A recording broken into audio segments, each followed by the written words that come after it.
Oke, Cak Neng Kakak Mbak Yu, ku Abe, balik lagi ke channelku Bersai Channel, dan balik lagi di program ngobrol bareng subscriber. Jadi aku akan ngobrol sama teman-teman subscriber yang sudah subscribe Bersai Channel, yang sudah datang di Kanada. Dan salah satunya aku punya guest star, wah, star banget pokoknya, ceritanya juga menarik banget. Beliau ini tak ceritain dulu overview-nya. Beliau ini dari Indonesia, sekarang sedang meniti S3. Wah, ini keren nih. S3 di Kanada. Di kota mana? Yaitu di kota Montreal. Di universitas mana? Nanti beliau akan cerita. Di sebelah saya sudah ada Mbak Iing. Ya, Halo, Mbak Iing. halo. Gimana Ya, kabarnya? alhamdulillah. Hai, Baik, baik, baik. baik. Ya. Ya, di Montreal betah, Mbak? Alhamdulillah so far betah ini kayaknya udah berapa ya? 3 minggu aku di sini ya. Tapi Sudah alhamdulillah udah betah sih. sudah 3 minggu Ya, ya. oh, Gimana oh. ngerasain winternya? Masih ngerasain winternya? Winternya. Winter tapi katanya sekarang sudah lumayan karena udah ada matahari gitu. Maksudnya nggak sampai minus di bawah 10. Sudah Masih pernah minus ngerasakan sampai minus? 6. Ini masih minus, ini -2, -3. Oh, udah merasakan minus minus ekstrim belum kayak minus 10, Paling 15? ekstrim -16. Oh, oh masih 16 ya, masih Masih masih masih 16. gitu. Belum, belum, belum, Nah, belum sekarang ke di sana. situ tuh anget gitu ya. Ya. Jadi di sini kalau udah 3 derajat, 4 derajat tuh orang-orang udah pada kutangan semua kalau kalau di sini. Oh ya, paham sekarang. Heeh. Oke, Mbak Iing Mutahiroh. Dijelasin dulu Mbak, monggo silakan. Saya beri waktu untuk memperkenalkan diri dulu. Ah, Backgroundnya apa dan asalnya dari mana? Monggo. oke, oke, saya nama saya Iing, saya aslinya tuh dari Jogja. Ya, Jogja ya. Tiang Aslinya Yogyo. iya, tiang Jogja. Aslinya tuh Jeporo sih, cuma ada mutasi ke Jogja udah lama banget gitu. Jadi udah Nah, lebih paham Jogja daripada Jepara. Karena saya soalnya kan saya itu S1-nya di UII tahun 2003, ya kan. Terus 2007 lulus. Terus habis itu saya tuh nganggur selama 10 tahun. Saya cuma jadi ibu rumah waduh, tangga nganggur gitu. 10 tahun. Oke. Ya, ibu rumah tangga sama online shopan lah gitu. Itu sama 10 tahun, sampai akhirnya 2017 saya itu dapat beasiswa ke Cina. Nah, beasiswa itu sebenarnya saya mau nyarinya yang ekonomi, nggak tahu kenapa nggak keterima. Keterimanya malah yang komputer gitu. Jadi akhirnya 2019 itu lulus, terus langsung mencari segala cara supaya bisa keluar lagi. Nah, itu akhirnya dapat tahun 2020 bulan September, dapat ini, apa namanya, di Kanada ini gitu. Dan alhamdulillah prosesnya cepat banget. Sekarang sampai 2021 udah sampai di Montreal gitu. Jadi ke Montreal ini emang untuk kayak PhD gitu. Wah, ini PhD komputer. universitasnya di mana, Mbak? Concordia University Montreal. Concordia University. Uh, Oke, oke, oke, oke, oke. Ya. Jadi ini yang biasanya ini pertanyaan pribadiku sih sebenarnya. Kok bisa ya 10 tahun nganggur itu apakah masih bisa untuk sekolah lagi kah? Daftar sekolah itu kan ada mm, kendala umur apa segala macam kayak mm. gitu-gitu. Itu apakah ada di S2 atau gimana? Enggak sih, sebenarnya tergantung negaranya gitu. Kemarin itu kan saya Cina. Cina itu Ya, nggak ada batasan. Kalau Jerman ada. Kalau di Jerman itu oke. kan ada misalnya maksimal 5 tahun setelah lulus gitu. Nah, kalau di Cina kemarin nggak ada. Pas lagi gampang sih. Nah, sekarang gitu. Hmm. Jadi Berarti gitu. berarti di Montreal ini nggak ada ya? Nggak ada batasan Kalau umur ya? kalau di Kanada sama sekali nggak ada. Jadi kayak nggak ada, sama sekali nggak ada. Umur itu nggak masuk sama sekali. Hmm. Bahkan kalau saya ini kan S3 ini bahkan pekerjaan pun nggak ngaruh gitu. Misalnya kamu nganggur, kamu dulu apa gitu, itu nggak ada kaitannya juga ini. Mm-mm. Dan beasiswa S3 di Montreal. Hmm. Ini beasiswa ya, Mbak ya? Ya, ini beasiswa. Beasiswanya dari mana? Kalau boleh tahu. Nah, jadi kan aku tuh kan sebenarnya bukan dosen. Jadi aku selama habis dari lulus S2 itu sebenarnya rencana itu kan mau daftar dosen tetap. Hmm. Terus kalau terus daftar beasiswa gitu. Karena kalau kita dosen tetap itu kita bisa dapat porsi lebih banyak gini. Karena gini, saya nanya-nanya tuh saya bukain semua. Saya daftar di US, Australia, Eropa, New Zealand gitu. Nah, rata-rata kalau misalnya beasiswa dari pemerintah Indonesia sama negara itu kan cepat, sebenarnya lebih cepat gitu, lebih diprioritaskan. Tapi kalau gini, dari 50 penerima yang 5 itu dosen tetap, 5 itu dari orang biasa, 45 dosen tetap. Jadi kalau Oke. misalnya nggak misalnya dirimu bukan pegawai tetap di perusahaan atau apa gitu, atau bukan dosen tetap, itu cuma 10% kan. apa namanya kesempatannya. Jadi akhirnya, dan lagi saya nggak tahu kenapa di LPDP itu lebih tinggi IELTS-nya. LPDP itu 7, sedangkan saya nyoba apply sendiri di Kanada itu cuma 6,5. Nah akhirnya Untuk PhD. PhD 6,5. Tapi itu tergantung sih, ada beberapa kampus gitu. Nah ini maksudnya, jadi kan gini, awalnya kan saya kan daftar itu kan di Eropa gitu. Terus pokoknya akhirnya cukup lelah. Akhirnya saya dari tahun 2019 itu setahun itu nyari di Eropa. Dapat interview tapi selalu gagal. Akhirnya Juli itu saya nyari di Kanada. Dan di Kanada itu respon supervisor itu cepet banget. Gitu. Jadi akhirnya saya nyari di, nah itu memang harus ngecek satu-satu sih. Jadi saya memang ngecek, saya bikin list gitu kan, saya bikin list terus saya cari misalnya kayak IELTS-nya ini berapa, karena saya nyari gini, ada sih yang 7,5 kayak Saskatchewan itu 7,5, IELTS-nya Toronto itu 7 gitu, jadi saya nyari yang memang 6,5 gitu. Terus nanti ada syarat perlu supervisor dulu enggak gitu, ada yang nggak perlu supervisor, ada yang perlu supervisor dulu gitu. Terus nah jadi yang pertama saya cari itu memang LOE dulu gitu, jadi saya nggak nyari funding dulu gitu. Kan sebenarnya pilihannya dua, nyari funding dulu atau LOE dulu. Nah, kalau saya kemarin targetnya udah pokoknya saya mau nyari LOE gitu. Nah, jadi saya memang nyarinya. Nah, kalau misalnya yang IELTS-nya rendah, itu biasanya dia mensyaratkan nyari supervisor dulu. Kalau kalau IELTS-nya tinggi, dia nggak nyari Sebentar. Kita samakan pemahaman dulu. Cari supervisor ini itu apakah harus cari dosen pembimbing atau supervisor yang seperti apa? Harus cari dosen pembimbing sih, tapi biasanya supervisor gitu. Jadi harus nyari satu-satu. Jadi email ke orang dosen satu-satu gitu. Iya, email. Jadi emailnya, saya tuh kemarin random. Nanti saya ada sih contoh emailnya kalau misalnya mau di-share gitu ya. Itu ada, nanti misalnya mau kasih linknya gitu. Jadi saya itu sampai mengubah CV. Jadi gini, CV sama cover letter, ada 3 yang penting. Kalau S3 ya, research proposal itu penting banget. Kamu nggak punya pengalaman apapun, asal research proposalmu bagus itu nggak apa-apa. Tapi kalau research proposalmu nggak terlalu bagus, berarti kan harus ada pengalaman gitu. Tapi yang saya salut dari kayak Kanada, negara maju itu, mereka memang bukan fokus ke backgroundmu, maksudnya kayak apa ya, memang idemu sih, lebih ke ide gitu.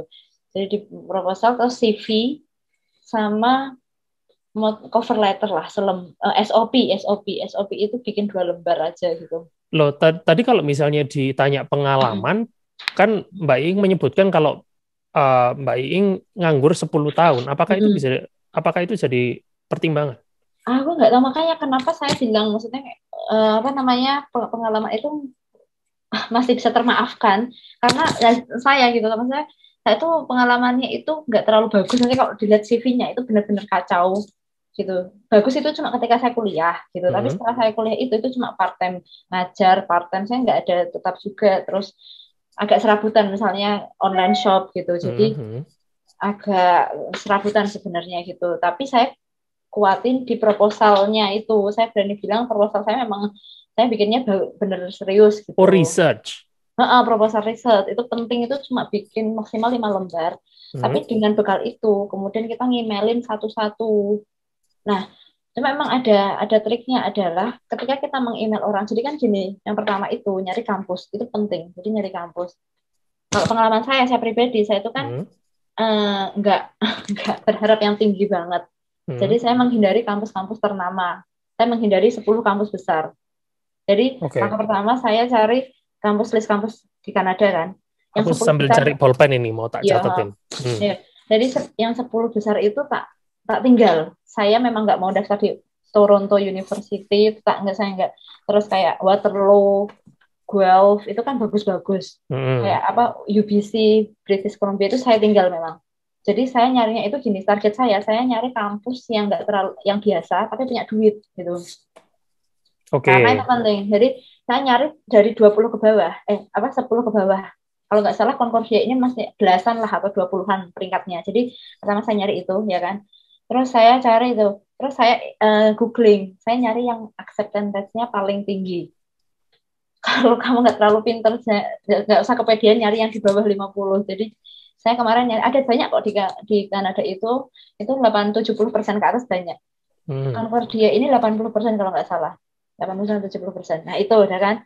Jadi ranknya itu tadi kan, ranking kampusnya. Terus habis itu saya nyari, saya masih teliti satu-satu lagi. Yang pertama itu IELTS. IELTS saya nyari yang 6,5 atau di bawah. Oke. Nah, kemarin sebenarnya kalau mau daftar sekolah itu sebenarnya sekarang saat yang tepat, karena kalau khawatirnya cuma IELTS ya, karena ada banyak yang mau waiver IELTS, jadi nggak perlu pakai IELTS. Karena situasi Karena pandemi gini. pandemik. Jadi Oke. Karena tes kamu IELTS juga tinggal bakalan kacau kan, tutup. gara-gara pandemi. Iya, jadi kamu tinggal ngomong sama mereka, misalnya saya daftar ini tapi IELTS-nya saya nyusul gitu. Nanti biasanya dapat LOA with condition. Jadi keterima dengan syarat IELTS-nya harus dipenuhi gitu. Jadi sebenarnya IELTS itu perlu diperhatikan, cuma ya nggak usah terlalu fokus di situ aja gitu. Iya. Nah, Terus? itu yang pertama. Yang kedua, supervisor. Itu perlu supervisor dulu atau enggak gitu. Karena ada beberapa kampus yang dia perlu supervisor. Jadi ketika kita daftar itu, ada tulisannya gini, apakah kamu sudah mengkontak pihak fakultas yang mau membimbing kamu gitu. Nah, kalau misalnya ada yang dia mengharuskan kita sudah ada itu gitu. Ada yang enggak, misalnya kayak Saskatchewan itu dia enggak. McGill itu enggak. McGill University itu dia enggak perlu supervisor Nggak perlu. dulu. Nah, biasanya tapi kalau nggak perlu supervisor dulu itu IELTS-nya dia minta tinggi. Terus nilai akhirnya maksudnya IPK-nya minta tinggi. Terus syaratnya lebih susah lah gitu. Nah, ya, tapi kalau ya ada harga yang dibayarkan lah ya dari syarat yang ringan itu. Iya benar aja. Nah, jadi saya karena nggak mau gambling juga, dan saya juga nggak pede kan dengan CV saya, jadi saya nyari yang udahlah mungkin nyari yang supervisor saja gitu. Kenapa saya daftarnya Kanada bukan Amerika? Karena Kanada itu menurut saya syaratnya paling simpel, dia nggak perlu GMAT. GMAT ya kalau itu sebenarnya mau tak tanyain, apakah nggak perlu GMAT ya? Enggak, itu hanya kampus-kampus yang sangat besar, macam Toronto. Ya, top 5 lah ya. Top 5. Top 5 atau top 10 itu butuh GMAT. Itu pun ini nggak loh, opsional kok. Oke. Jadi dia bilang gini, kalau kamu punya GMAT atau GRE, itu akan nambah value-mu, tapi kalau enggak ya udah nggak apa-apa gitu. Jadi itu kenapa saya sebenarnya sebelum ke Kanada saya nyarinya di Amerika, karena saya rencana mau daftar Fulbright kan. Tapi enggak ya udah. Nah, jadi saya nyari supervisor dulu. Nah, nyari supervisor ini gimana caranya? Itu yang nggak bisa adalah, itu memang langsung ke kampus, maksudnya di website kampus, di website jurusan, kalau bisa cari supervisor yang punya proyek. Oke. Biasanya. Dan di website jurusan tuh akan kelihatan kah? Ada. Jadi kalau misalnya di website jurusan itu memang kita harus, yang capek itu memang ngecek satu-satu namanya. Gitu. Jadi namanya satu-satu itu. Kalau misalnya dia nggak terlalu, isinya juga nggak terlalu aktif, misalnya cuma namanya ini, lulusan ini gitu, nggak ada proyek apa-apa, berarti dia memang kayaknya jenis dosen yang nggak produktif, yang artinya dia nggak punya uang. Kenapa ini penting? Karena pengalaman teman saya itu dia email kan supervisornya oke, ya udah kamu daftar aja gitu. Terus habis itu dia daftar kan. Daftar itu kan, kalau daftar itu kan bayar rata-rata $100 gitu. Jadi kalau misalkan uangnya memang sangat mepet, harus hati-hati. Dia daftar, bayar, habis itu udah sampai di kampus, terus dia gini, nunggu hasilnya. Terus dia kan 3 minggu apa sebulan nggak keluar. Akhirnya dia nge-email sama kampusnya kan, saya sudah daftar kok nggak ada hasilnya. Ternyata aplikasinya itu hanya sampai di kampus, di departemen, di sekolahnya dia, di jurusan, tapi nggak ada yang mau ngelamar dia karena yang supervisor tadi yang mau menjanjikan itu dia nggak punya duit. Jadi dia akhirnya bilang gini, ini supervisormu itu, dia itu sebenarnya mau sih bimbing kamu, cuma dia tuh nggak punya duit gitu. Dia nggak punya duit. Kamu punya funding sendiri enggak? Kalau enggak ya gimana? Kamu mau nggak keterima tapi kamu bayar sendiri gitu. Ya. Nah, kan dia juga bingung, dia nggak mau kan, karena kuliah kan mahal banget kan, apalagi kita international student gitu, di sini kan itu mahal. Akhirnya dia sampai sekarang ya udahlah, nunggu ada yang lamar aja gitu, dan itu kayak prosesnya sampai sekarang masih belum ada gitu. Ngomong-ngomong mahal, berapa Mbak kalau harus bayar sendiri PhD di Concordia? Setahun itu jurusanku ya $12,000, $12,600. Wih, 12.600 itu untuk international student? Iya. Murah itu. Itu kan nggak, iya. Itu termasuk murah itu untuk S3. Iya sih. Kayaknya gini kan, aku jurusan science itu lebih murah. Emang Oh kalau di gitu. iya. Iya sih, tapi temanku itu kuliah di Indonesia itu 100 sih. Tuh kan. Iya, Heeh. bandingin aja sama Indonesia sama kelasnya Kanada. Sama harganya bobotnya hampir Iya sih. sama. Heeh, heeh. Ya murah toh. Iya, iya, iya. Ya ya. Iya. 12.000 karena kita kan ini ya 10.000 ya. Hmm. Ya Heeh, ya ya. ya. Ya. Ya. Eh, apa? Aku mau tanya apa sih tadi? Ini Iya. Heeh, kalau heeh. jurusannya apa sih Mbak? Jurusannya apa? Kok tadi ngomongin dari tadi ngomongin PhD, S3 syaratnya Oh ini ya, ini. Nah, jurusanku ini ya, aku jurusannya apa? lupa. Jurusanku tuh apa namanya ilmu komputer, komputer Ilmu science. komputer. Oke, Heeh. computer science. Hmm. Sama kayak Gini. informatika atau beda? Sebenarnya beda sih. Kalau informatika kan computer engineering Nah, oke. atau information science. Kalau aku Nah. kan computer science gitu. Tapi Hmm. sekarang ada yang nyatuin sih computer science atau computer engineering Oke. gitu. Sekarang kan. Oke, dan akhirnya sekarang Mbak Iing beasiswa lewat lewat Hmm. mana? Apakah Nah, lewat supervisor? iya, jadi ketika saya mengkontak supervisor tadi, Hmm. supervisornya adalah emang punya proyek. Jadi sistemnya gini, beasiswa di Kanada itu ada macam dari supervisor, ya kan? Oke. It means berarti kamu harus yakin dia punya proyek. Yang kedua dari kampus, gitu. Kampus itu biasanya, nah ini enaknya di Kanada itu kalau kita daftar S2, aku nggak tahu ya gimana sih kalau istimewa, tapi gini, kalau kita daftar S2 sama S3 itu otomatis ketika kita masukin aplikasi itu otomatis dipertimbangkan sebagai penerima beasiswa. Oke. Nah, nah tapi Kayak diprioritaskan gitu. eh, enggak dibilang sih, mungkin dia memilih juga dan dia jadi untuk S2 sama S3 itu jelas, jadi nanti gini pasti kamu akan dapat beasiswa entah itu cuma 1.000 Hmm. gitu, tapi pasti akan dapat Pasti gitu dapat ya. beasiswa. Jadi besarnya itu tergantung aplikasimu, bobot Iya. aplikasimu gitu. Hmm.